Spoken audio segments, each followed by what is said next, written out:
Welcome to 5 Good Minutes. You're listening to today's inspirational message on the book of Romans with Dan Irvin. We jump in to Romans chapter 2 today. We'll continue on and moving through verses 17 through 29. I want to look at starting in verse 25 today. And Paul turns now for what this audience who would have been hearing this to a topic that would have been familiar to them, probably a little unfamiliar for us, as he talks about circumcision, this idea, this ritual that was a marker, an identity marker, a way for the Jewish people to say, I belong to the covenant promise of God. When Paul writes in verse 25, circumcision has value if you observe the law, but if you break the law, you have become as though you had not been circumcised.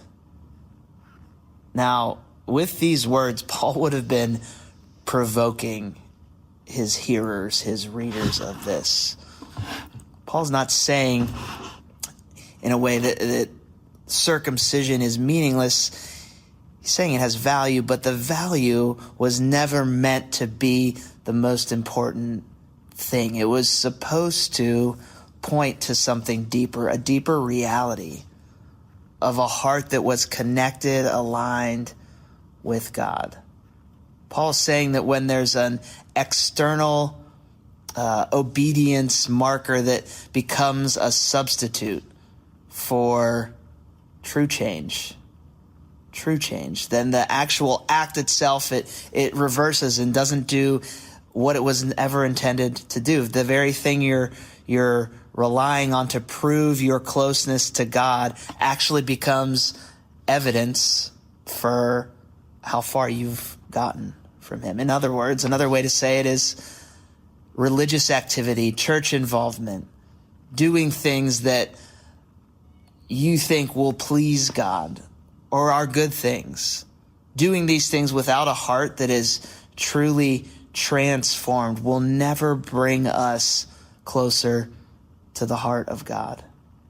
It can actually take us farther away from God, blinding us from how we really need him. Paul looks further into this idea as he keeps going. Verse 26, so then, if those who are not circumcised keep the law's requirements, will they not be regarded as though they were circumcised? Again, a shocking statement. Paul is saying that someone with this external marker, without the visible marker of belonging, can they actually embody the reality that this sign was meant to represent? Paul's asking that. Why? Because God has always been more concerned with the heart, more concerned with the heart than the ritual, than the symbol. There's a reality that every culture, in a sense, has its own version of circumcision, its own way of signaling, hey, I'm in. I've been accepted. I belong.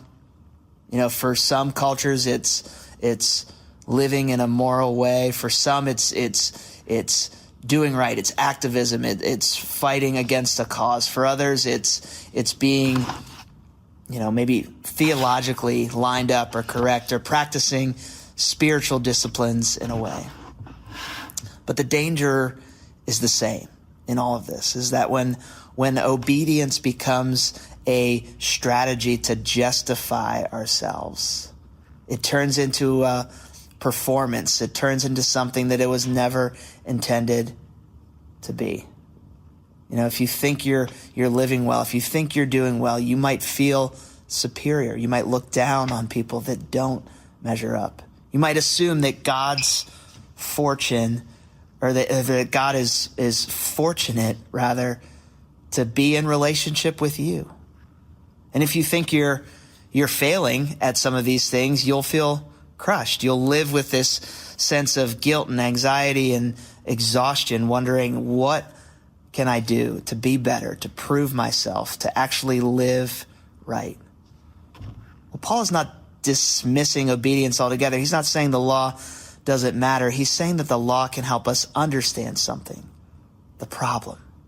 But the law can't heal the problem. Only when we realize that the gospel of Jesus Christ is the only thing that can comfort us, the only essential thing we need, can we turn from our own righteousness and turn to his, that he has provided for us.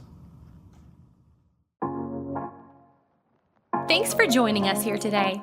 There's a lot of great content to explore on Orchard Hill Plus and on the Orchard Hill main feed from the weekend. Have a great day.